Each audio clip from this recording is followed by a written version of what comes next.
You are listening to Parliament Matters, a Hansard Society production supported by the Joseph Rowntree Charitable Trust. Learn more at hansardsociety.org.uk/pm.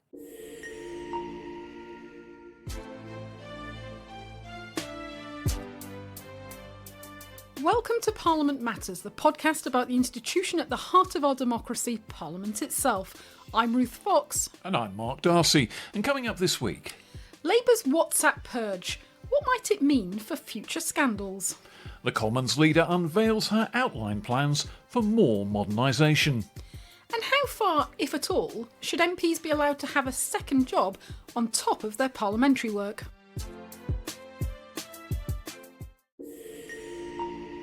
So first, Ruth, let's talk about the Andrew Gwynn affair. Now, if you tilt your head just so in the middle of Parliament Square and listen very hard, you'll just be able to discern this repeated soft popping sound.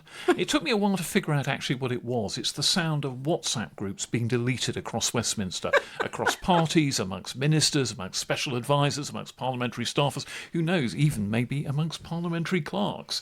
And this is the result of the defenestration of the Health Minister Andrew Gwynn. He was part of a, how can I describe it, somewhat louche WhatsApp group, which was called Trigger Me Timbers, an amusing little pun, in which, amongst other things, they mocked all sorts of people, parliamentary colleagues, Her Majesty the late Queen.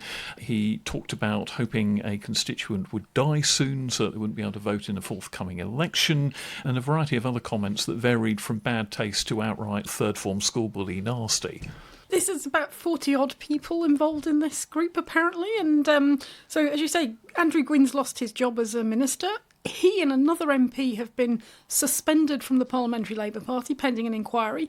11 councillors in Tameside Council are out, suspended as well, including Mr Gwynn's wife. And it's all really just a bit unpleasant. And again, why MPs spend so much time on WhatsApp is utterly beyond me. Happened the younger generation. But there are several things here. I mean, WhatsApp has evolved into the indispensable political tool. This is now one of the primary ways in which politicians talk to each other, whether they're exchanging gossip or engaging in high-level policy debate, or just sharing, as they imagine, amongst friends, a few risque jokes. People they think are friends. Well, quite, people they think are friends. WhatsApp has become an absolutely indispensable part of political life, and everybody's on some WhatsApp group or another. And I think that the fact that Keir Starmer has stepped in so rapidly and suspended 2 members of Parliament, the other's a newcomer called Oliver Ryan, and these 11 councillors, for their conduct on this WhatsApp group has probably set an awful lot of people checking their phones and thinking, oh, blimey, what did I say in 2019 that's going to get me into trouble now? And so pop, pop, pop, delete, delete, delete. An awful lot, I suspect, of back catalogue comments are being quietly removed from public scrutiny. It may or may not be too late because, as we all know, you can press the delete button, but you can always find stuff. There'll be screenshots out there if some people have been assiduously collecting them. Yeah, well, I think that's the problem, isn't it? With WhatsApp, the encryption and the sort of the ability now to delete messages after 24 hours and think it's gone away lulls people into a false sense of security. I can understand what Keir Starmer's done and why he's done it. These messages, as you say, they're sort of bullying, toxic, vulgar. They involved, criticisms and, frankly, outright abuse of some Labour colleagues. I mean, everybody from Angela Rayner to Diane Abbott to Marsha de Cordova, colleagues in the Parliamentary Labour Party. So I can understand why he wants to stamp that out. It got worse. There was, really quite offensive things said about constituents. I don't know. At one point wanting to run over. You're happy if the constituent got run over before the next election. I mean, it's not good stuff. So I can understand why he's done it, but it does set now an incredibly high bar because some of the members of the group have been suspended from the party, not just for putting on those messages themselves, but for actually being in the group and apparently not sort of objecting to some of the content. So you don't have to have said bad things yourself, the failure to call them out. Yeah. is a sufficient offence now. And with thousands of WhatsApp groups out there with thousands of members, an awful lot of people, I think, may suddenly be feeling stabs of guilt or stabs of fear about whether their conduct on particular WhatsApp groups is going to be held against them in the future. And there's this kind of faux macho tee-hee, I'm tougher and nastier than the rest kind of quality to a lot of the comments that were made here, that is something where you have a whole load of people egging each other on. I said earlier, sort of third form flavour to it, but it is a bit like a bunch of sniggering, not very mature teenagers all egging each other on to be a bit more outrageous.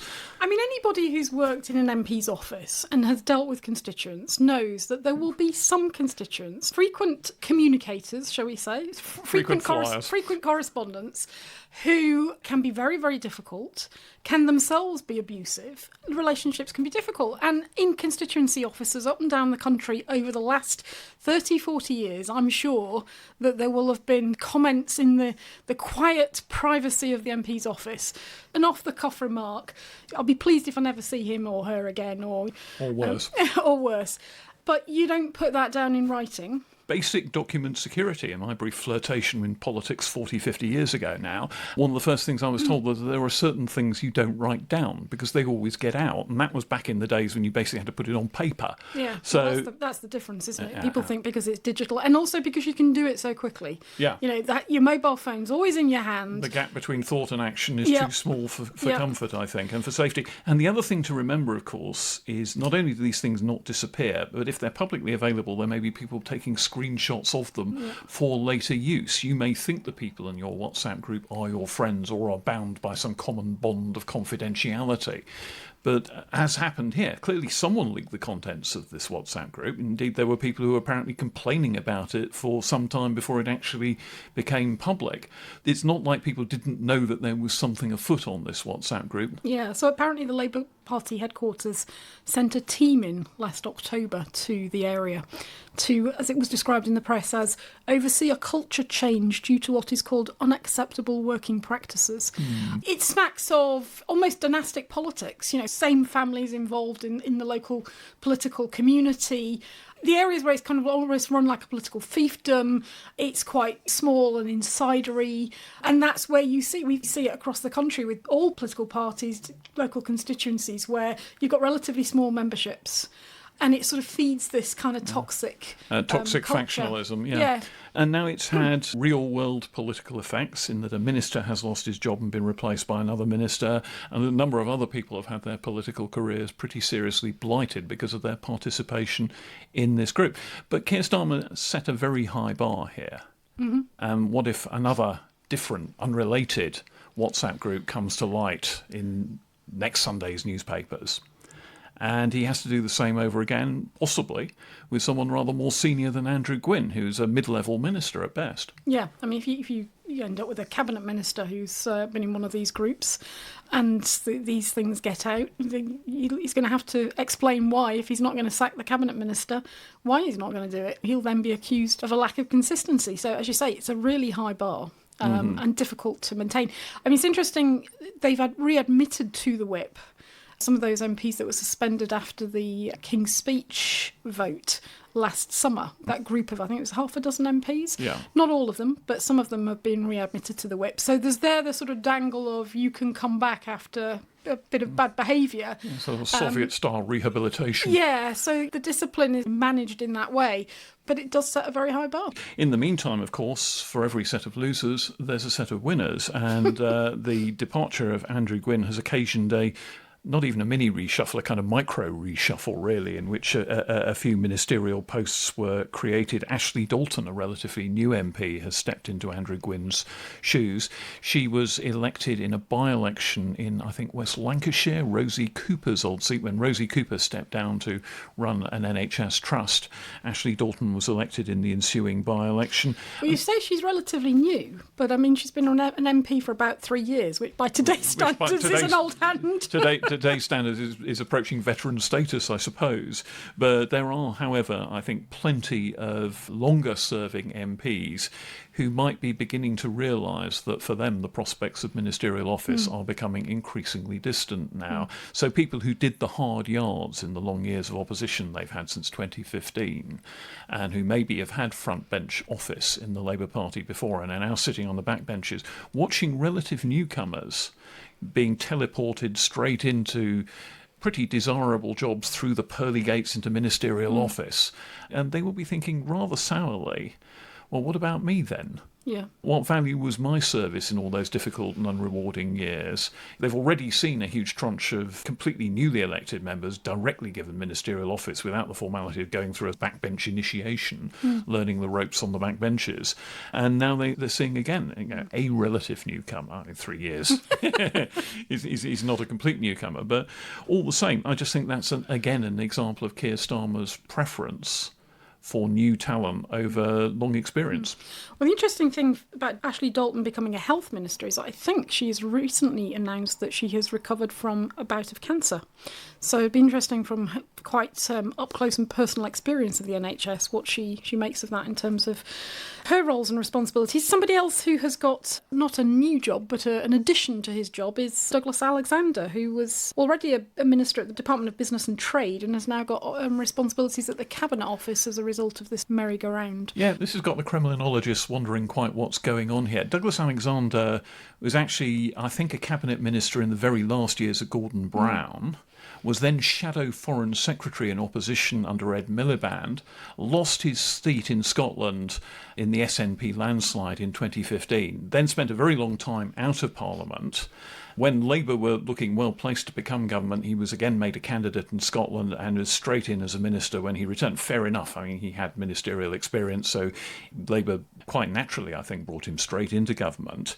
And now he's got this double role in the Cabinet Office, the engine room of government. I'm not really quite sure what it's about, why he's suddenly there. Another experienced set of eyes, perhaps, on things going on at the very centre of government, because he will know his way around. I'm known as a bit of a political fixer. Yeah. And I suspect some of the kind of the business and trade areas of responsibilities, they've got some cut across with the Cabinet Office, not least in relation to the EU.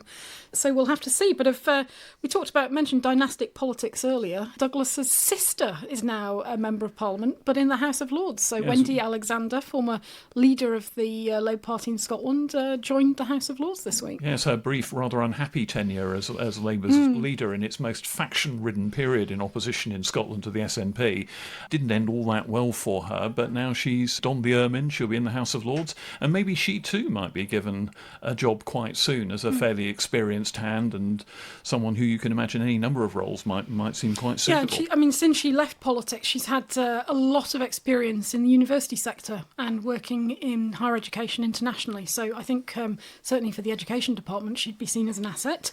And somebody else to just mention on the dynastic front, Sue Gray joined the House of Lords, and her son is a Member of Parliament as well, Liam Conlon. So it goes on and on. It does indeed. I just flag up one other name who I think may be being promoted to a sort of immediate rising star position, and that's a guy called Josh McAllister, who's a former teacher. I think he was president of Edinburgh University Students' Union not impossibly long ago, frankly, and he's now been teleported into a position as the parliamentary private secretary, the political bag carrier, so to speak, for someone who people tend to regard as the effective real Deputy Prime Minister, and that's Pat McFadden, the Cabinet Minister who sits in the Cabinet Office doing all sorts of mysterious internal engineering room tasks in the centre of government. And that really is an apprenticeship in hardcore power brokering. Pat McFadden's been around forever. He was a speechwriter to John Smith. He was the political secretary to Tony Blair.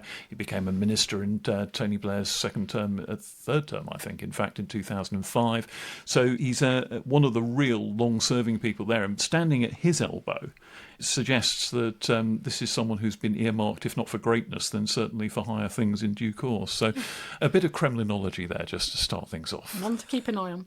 Well, Mark, shall we take a break there? Before we go, just my usual message to listeners. If you're enjoying the podcast, whether you're out on your allotment, delivering your party political leaflets in your constituency, whether you're out shopping and listening to the podcast, please just take a moment to rate us on Apple or Spotify. It really helps other listeners find us. Thanks. See you in a minute. See you soon. And we're back. And Ruth, an interesting development for those watching to see how Parliament wants to upgrade its procedures, upgrade its building, work better, is that the Modernisation Committee that was set up by the Labour government as soon as it took office, chaired by the Leader of the House, Lucy Powell, has now announced a few headings that it's going to be looking at. It's going to be looking at the physical accessibility of the parliamentary buildings. Famously, Parliament is not a great place to get around if you're a wheelchair user. It's going to be looking at upgrading parliamentary procedure. It's going to be looking at how to more effectively utilise parliamentary sitting hours and possibly reorganise the way parliamentary time is used. A number of things to say about this. First of all, on the accessibility side, it's certainly the case that this is the easiest one in principle to talk about. Everybody's in favour of having better access in this day and age for wheelchair users and people with disabilities.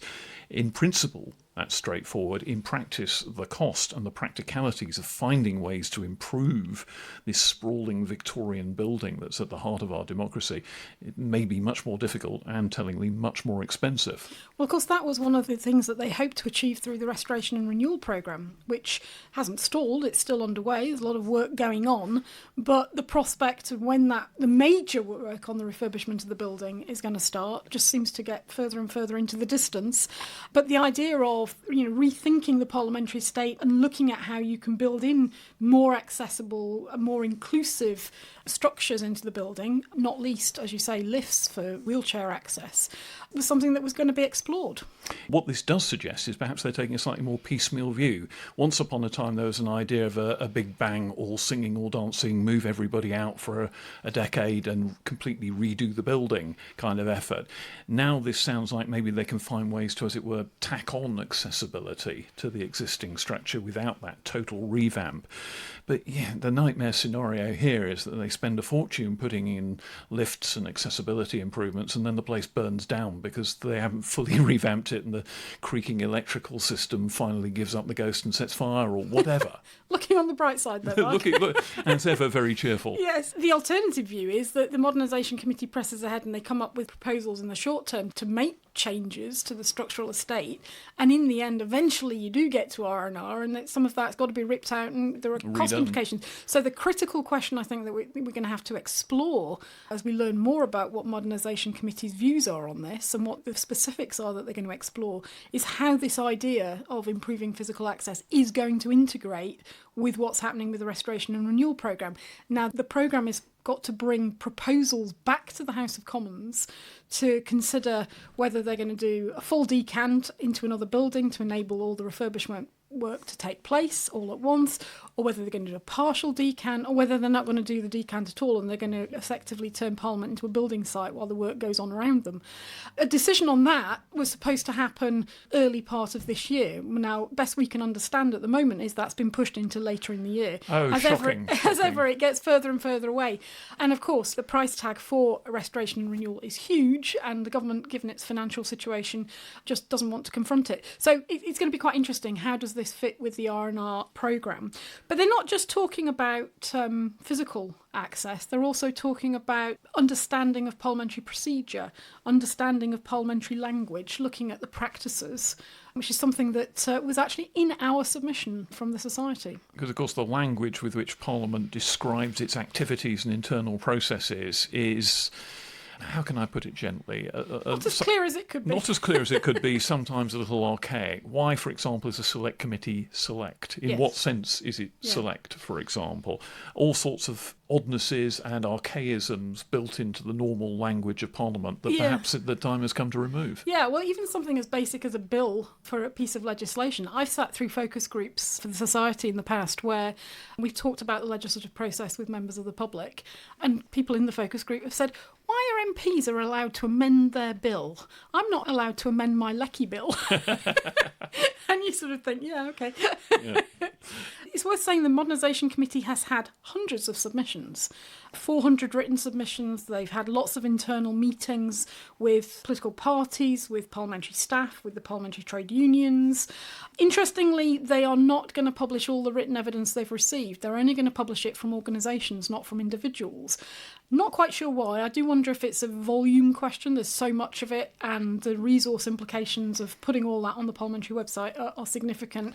We're already seeing similar things on the assisted dying bill, where they're struggling to publish the evidence perhaps as quickly as it comes in. So there may be something there, but we'll look into that. And but the Hansard Society submission will, of course, be published. It has, of course, been published. It has been published. But, I do think, OK, that's fine for us. It's fine for, I know, organisations like My Society, the Fawcett Society, the Constitution Unit have all had evidence published.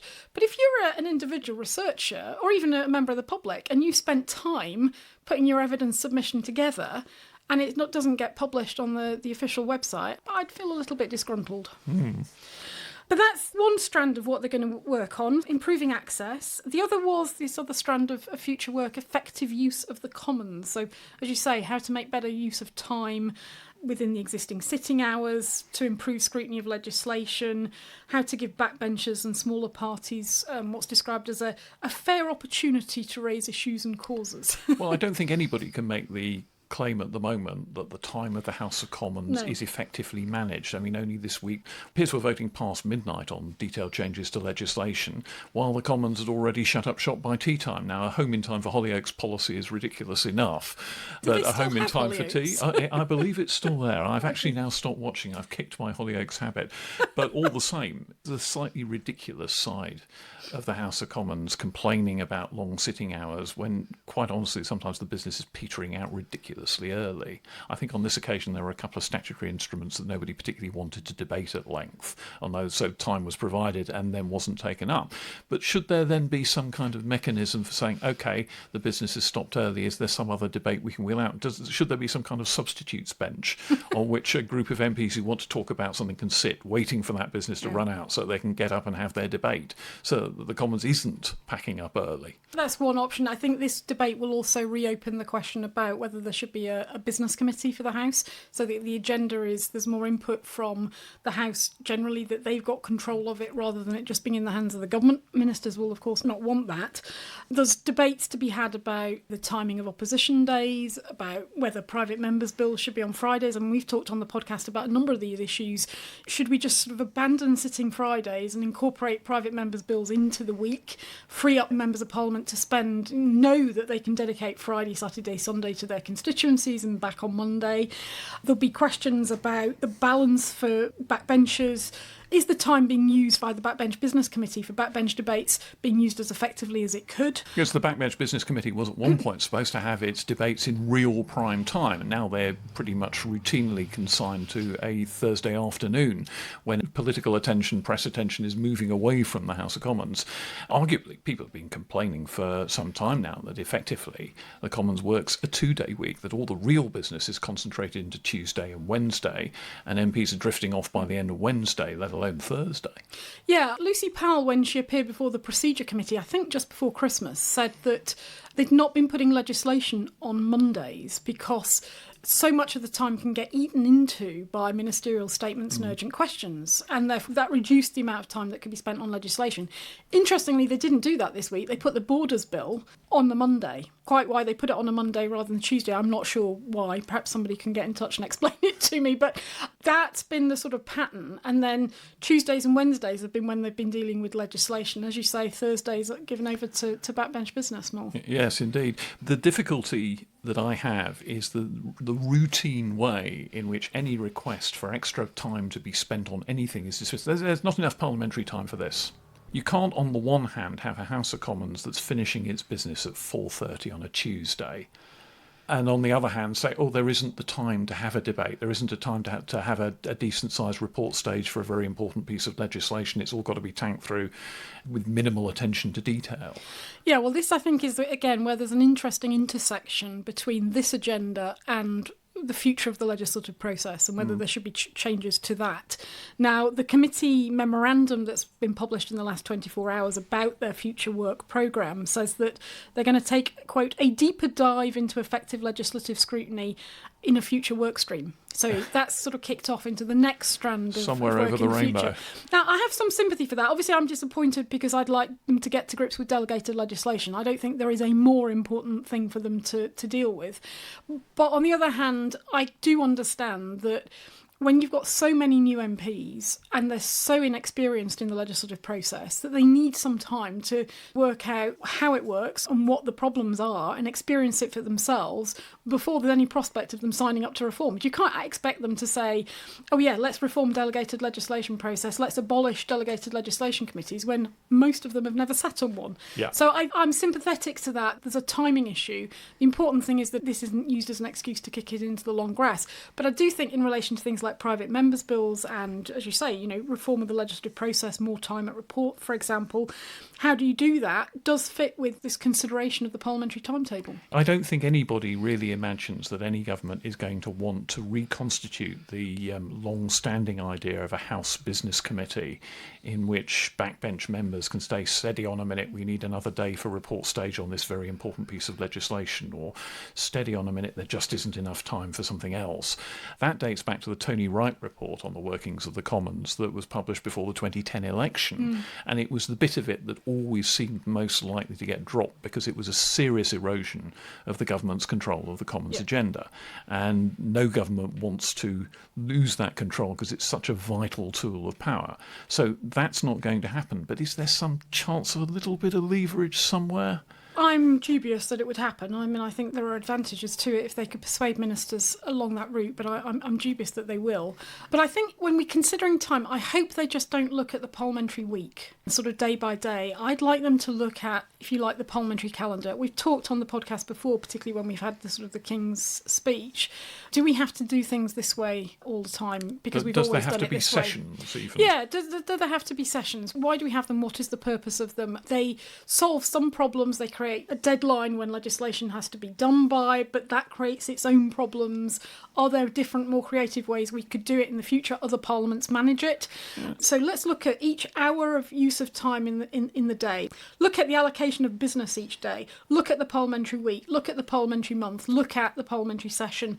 Look at the parliament itself over a 4 to 5 year period, and think about what kind of parliamentary business would be best done when, and also where. I mean, Westminster Hall is increasingly used, and there have been some very, very well attended Westminster Hall debates in recent weeks, particularly around petitions and some backbench. Westminster Hall's actually arguably now too small. The physical chamber that's used is arguably too small to accommodate all the MPs who may want to get in on some of these debates. Petitions committee debates are now very important. They're something that the public takes a look at. So there's a lot more interest in them than there used to be. Yeah, and I did wonder whether some of those debates would have been better in the chamber. Yeah. But also thinking about the balance between the House being a chamber-based or a committee-based institution. Again, something we've sort of talked about previously. I increasingly think that committee work is becoming more and more important now, and not just the select committees, important in themselves, but also public bill committees, the scrutiny of legislation. And maybe the House should perhaps have fewer chamber days and some days that are dedicated just to having committees. Maybe the September sitting in the House of Commons could be mostly devoted to committee work rather than having the chamber in use. And if something happened and there needed to be a ministerial statement, hey, the chamber's right there, you can go into it. Yeah. Well, I've advocated for looking at whether there's a case for sort of committee sitting weeks. Again, other parliaments do it. There are pros and cons, but it's worth exploring. And the other one that could be looked at is the private members' bill process. I mean, we've been talking in our separate series of mini-pods about the assisted dying bill, about the limitations of the way private members' bills work these days. And we've been wondering, between ourselves and discussing a lot, whether the system needs a revamp so that it's not just a random kind of raffle in which an MP wins the right to bring in a bill of their choice. Parliamentary bingo. And maybe there's a way in which you could have the House across all MPs voting on a choice of bills that might be brought in. Maybe there's some kind of more rational process that couldn't just be co-opted by the government as a backdoor route to get legislation in that they hadn't managed to get into the King's speech. Just to explain to listeners, when we're talking about private members' bills, we're talking about a ballot that takes place at the beginning of every session where the Deputy Speaker pulls out the name of 20 MPs. Literally in bingo calling style. There's a fishbowl with numbered balls on it. It's a bit like the FA Cup draw, if you're a football fan. For parliamentarians, it's like winning Willy Wonka's golden ticket, for those of you who are Roald Dahl readers. But you don't have to say as an MP what your legislative proposal is going to be. So you get pulled out of the ballot. your place on the list of 20 will determine when you get to introduce your private member's bill and get it debated. And then you decide what you're going to do. And do. then you decide afterwards. Now, shock horror, 15 years ago, I wrote a paper about reform of private members' bills because these problems have been ongoing for many, many years. And private members' bills are an area of the legislative process that's been unreformed for decades. I gave evidence to the Procedure Committee some years ago about this, and I suggested that perhaps a better approach would, rather than having a ballot that decides access to legislative time on the floor of the chamber, it would be better for MPs to have to come up with their proposals first, decide what it is they want to legislate on, and then put those proposals to a committee, whether that's the Backbench Business Committee or the Liaison Committee or a specially comprised committee solely for the purpose of looking at these ideas. And then... So you're an MP who wants a bill to promote the dying art of leg spin bowling, and you get the support of a number of MPs, and they say, yeah, that should be number 3 in this year's roster of private members' bills, so you get the third Friday opening slot to promote leg spin bowling. Or and away you go. even more radical than that, you don't have 20 and say that there are going to be 20. You say all the MPs can put their submissions in, and there will be 3, 4, 5, 6, whatever it may be. And you don't necessarily have dedicated time on Fridays. Maybe it's done through the parliamentary calendar. Let the other MPs then decide what they're most interested in. And that's where you would get, for example, the proposals for assisted dying coming through. That could have been put forward, and resource it better. Whatever process you put in place is not going to be as greatly effective as it could be if you don't resource it as well as government bills. Especially if you're trying to do bigger things than a lot of private members' bills currently attempt. Private members' bills have had their ambitions trimmed back fairly radically in recent years, and they tend to be about quite small techie changes to the law. If you're trying to do something as big as Kim Leadbeater's assisted dying bill, if you were trying to ban hunting, if you were trying to legalise or ban something else that had really wide legal ramifications, then you would need perhaps more advice than's available to a single MP, perhaps with the help of a friendly pressure group or two. And the government would possibly resist this because, of course, they have these handout bills. So government bills that they haven't got time for in the legislative programme, they hand over to MPs to put through under their own auspices. Well, you could find another route for that.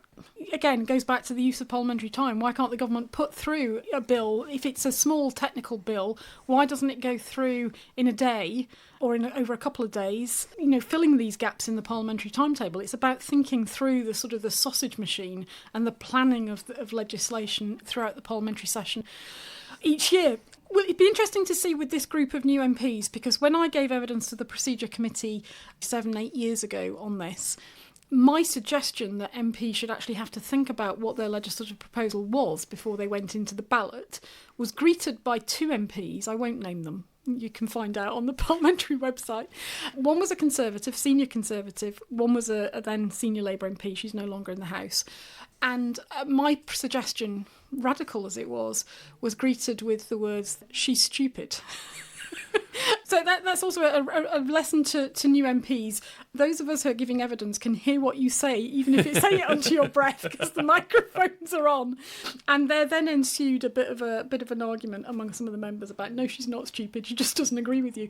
But that idea that MPs should have to think about what their proposal was before they submitted it, rather than discover whether they high up the ballot and had got a chance and then decide what they wanted to do, was greeted as somehow heretical, and that I just didn't understand the workload and pressures that MPs were under. I mean, the other thing that they were talking about in terms of organising the parliamentary timetable was just trying to have more advance warning of what's coming up. And a welcome development in recent years has been a tendency, not always observed, but a tendency for leaders of the House to try and set the business out for 2 weeks hence. The first week, this is exactly what we're going to be debating. The week after that, here's the draft business, which may be subject to change. And of course, there is always the point that parliamentary business can be disrupted by events, dear boy, events, especially in the era of Donald Trump, when you wake up in the morning and the President of the United States has done some other new and exotic and wacky thing that a minister has to get up and make a 2-hour statement about, thus disrupting the parliamentary timetable. So there is always the need for a bit of flexibility, but you can set out in advance a certain level of parliamentary business. And it ought to be possible perhaps to do a bit more, to say that we know when we want the report stage of such and such a bill to be. Yeah. With the understanding it could change. Obviously. Yeah, I mean, I think in fairness to Lucy Powell, she has endeavoured to do that, to give MPs a couple of weeks' notice as much as possible, which wasn't true in recent parliaments all the time. So I think she has made efforts in that direction. The committee, it should be said, has also got work underway liaising with other committees in the House where there's crossover of interests. So the Independent Complaints and Grievance Scheme, for example, is looking at some reforms already. The Procedure Committee has got some inquiries underway, largely I think at the request of the Modernisation Committee, on proxy voting, electronic voting, call lists and written questions, so some really techie stuff. But again, electronic voting goes to the whole debate about the use of time. One of the clear frustrations that so many new MPs have is how much time they spend walking into the division lobbies, using their pass to vote, going back into the chamber, having to sit around waiting for the result to be announced. And if you have multiple divisions in a row, roughly each one takes 15, 20 minutes. That's suddenly an awful lot of time used in what feels to many of them not the most effective way. So that's underway. And another inquiry is the Standards Committee, which is looking at outside interests and employment. So it might be worth talking a little bit more about that after the break. Let's talk about it then. And we're back, and Ruth, this is an issue that's been hanging over Parliament for, well, forever, really. Should MPs have second jobs beyond their employment as a legislator? Should MPs have family businesses, practice as lawyers, practice as doctors, run their farms, whatever it is? Or should they be required not to have any outside employment? And what effect would it have if that requirement was put in place? Yeah, so this is something that the Standards Committee has announced an inquiry on, and it's something that the Modernisation Committee that we were talking about just before the break is also driving forward. So the Labour manifesto, if you remember, for the election last summer said that the Modernisation Committee that they then planned to set up would look at restrictions that need to be put in place to prevent MPs from taking up roles that stop them serving their constituents and the country. The question is, what constitutes that? What roles stop you serving your constituents and the country? How do you define it? I imagine that time comes into this. I mean, are they going to draw a line in the sand? If you're spending more than X hours a week on your outside interests, you shouldn't be. And I do wonder if there is a clear target in this, in the shape of Nigel Farage and his Reform Party colleagues who all seem to have shows on GB News, and whether maybe the agenda behind this is to stop members of Parliament presenting shows on the media rather than being in their constituencies or wherever. Well, funny you should say that, because back, I think it was last November, Lucy Powell, well, she appeared before the Procedure Committee and then she gave, I think, there was an exchange of correspondence with the chair of the Standards Committee, Alberto Costa. She said that there was a consensus among members of the Modernisation Committee that the House should implement a qualified prohibition on outside interest and employment.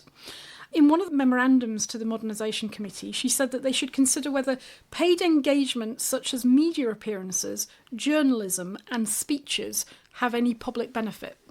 Now, if you are thinking about the kind of GB News, Lee Anderson, Nigel Farage scenario, where they're earning big money, more money than they earn as an MP, for presenting programmes each week, that would go to the heart of it. There's a clear target there, but it goes more broadly. Yes. Well, for example, I mean, Geoffrey Cox, the former Attorney General, very, very eminent barrister, does lots of very, very high-powered and indeed very, very highly paid legal work, and takes quite a lot of time out from Parliament to do it. Now, you may be in favour of that, you may be against it, but the one thing I can tell you is that his constituents know it, because it's an established fact and it's been out there for a very long time, and they keep re-electing him. Yeah, that is the counter-argument, isn't it? Ultimately, if the constituents know and the constituents are content, does it really matter? And this, I think, is what the committee is going to have to try and get to grips with. What do they mean by stopping you serving your constituents and the country? And also a question about, did you get the role and the job and the money as a consequence of your position as a parliamentarian, or is it a consequence of your previous non-political experience? So in Geoffrey Cox's case, he's a barrister. He was earning an awful lot at the bar before. He's got a contract to work X number of hours for this firm each month. But you can't say he's got the job because he's a parliamentarian. He's got it because he's a very, very qualified, highly regarded barrister.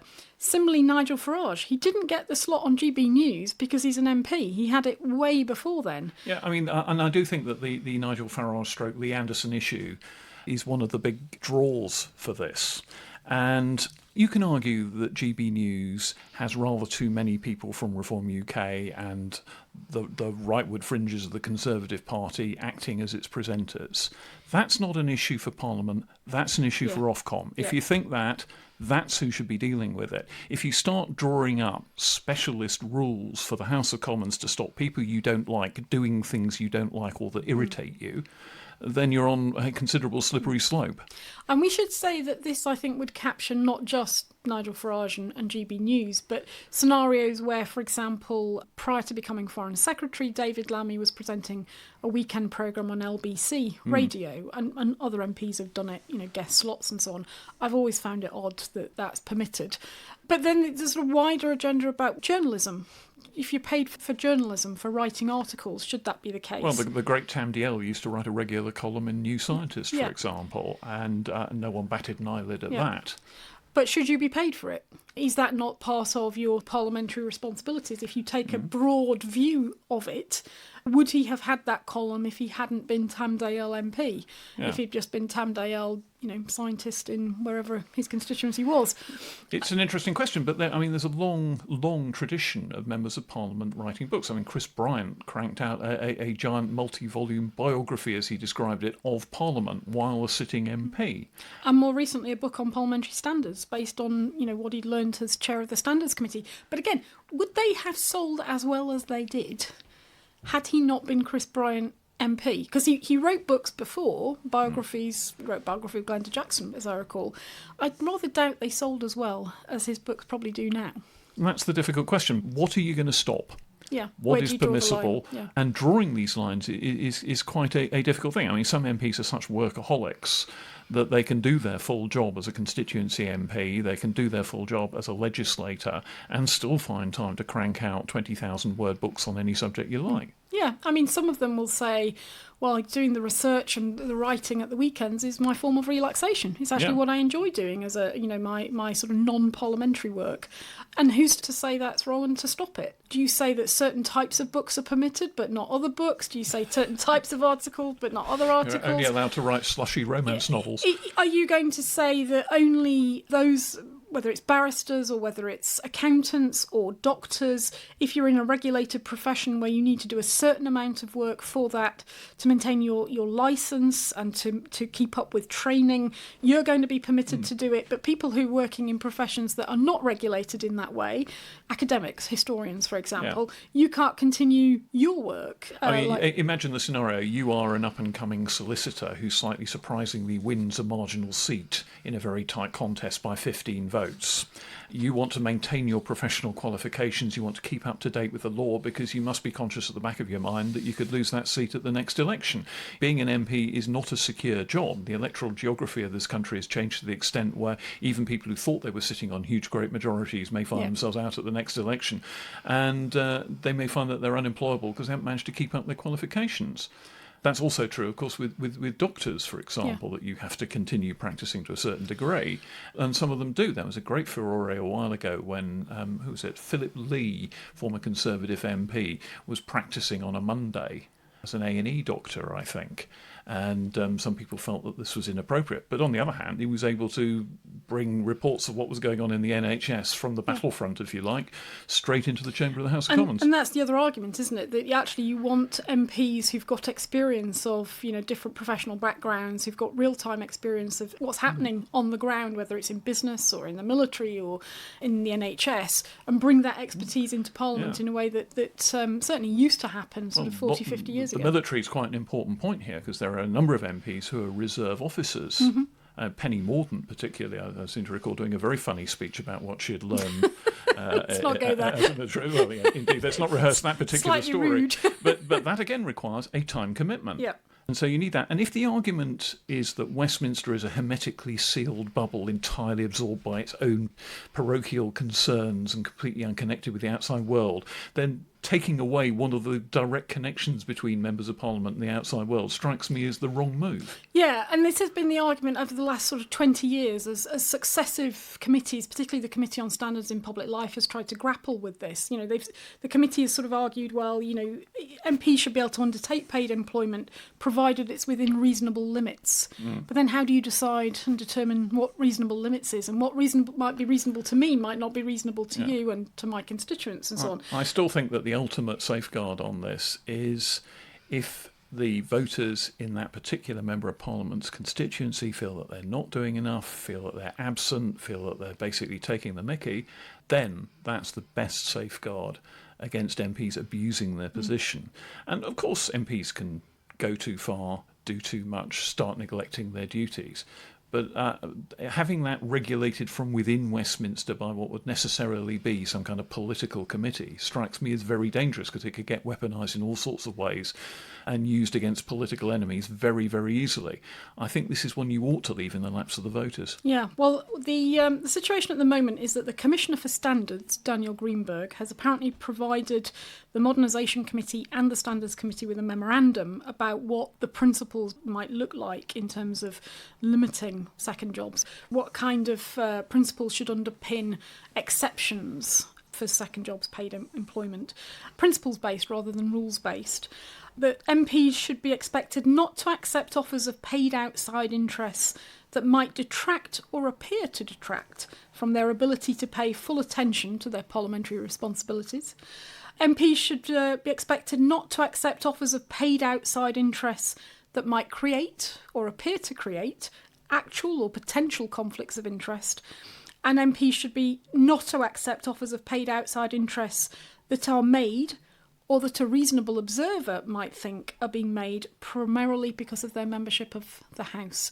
So it would kind of lie with the members to think about those principles and whether or not a reasonable person would interpret them in a different way to themselves. With the Standards Committee as the backstop there if a case is brought before them. And of course it should be said in all this that Parliament has already acted to ban paid advocacy, someone being paid as the representative of a specific interest group. Yeah.